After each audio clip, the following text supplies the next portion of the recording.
Utkarshini, and today I am going to read aloud a sweet little story whose title is The Way to My Friend's House. It is written by Poili Sengupta and it is published by CBT. Its full form is Children's Book Trust. So let's start reading. The way to my friend's house is full of weeds. The weeds stand up tall and straight like green soldiers. I stamp them down with my feet and break off their heads with my hands. Then the path is clear and I can run to see my friend. My friend is a princess. She has long black hair. She has long dresses too. One day I asked her, "Do you have feet?" She laughed and said, "Yes, of course I do. See, here they are. They are just like yours." Her feet are just like mine, but they are very clean and pink. They look like seashells. My feet are brown. Sometimes they become black when I have been playing in the dust. My mother says my feet are like the wheels of a cart. They can never be clean. I do not care. The wheels of a cart go to many places. My friend and I sing songs and tell stories. She does not know many stories, but I do.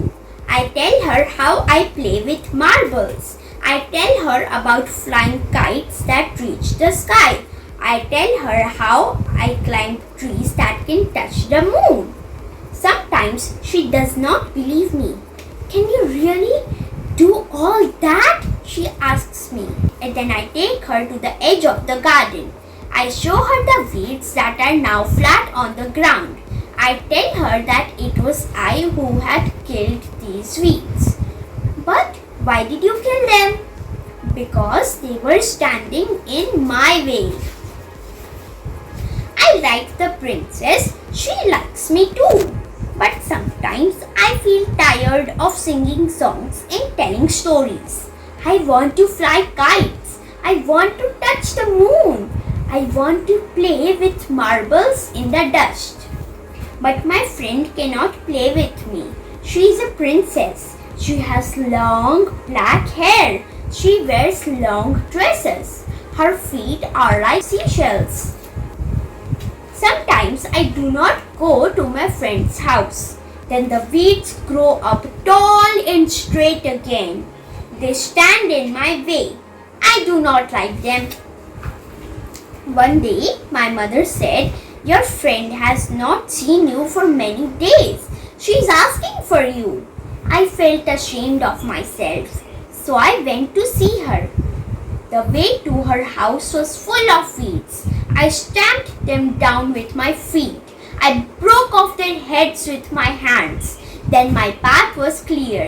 I ran to see my friend. My friend was looking very sad. "You did not come for so many days," she said. "What were you doing?" I told her I was playing games with marbles. I was flying kites. I was climbing trees. "I want to do that too," said my friend.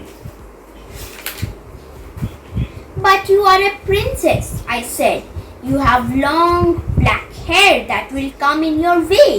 You wear long dresses that will get torn. Your pink feet will become brown." My friend looked at me for a moment. Then she asked me, "What did you do to the weeds that stood in your way?" "I cut them," I said. She smiled at me. "I can do that too," she said. She tied back her hair. She changed her dress. She was no longer just a princess. She ran with me around the garden. She played marbles with me. She flew kites that reached the sky. She climbed trees that could touch the moon. She stamped on the weeds. Her pink feet became brown and strong. The way to my friend's house is no longer full of weeds. Thank you. I hope you liked my story.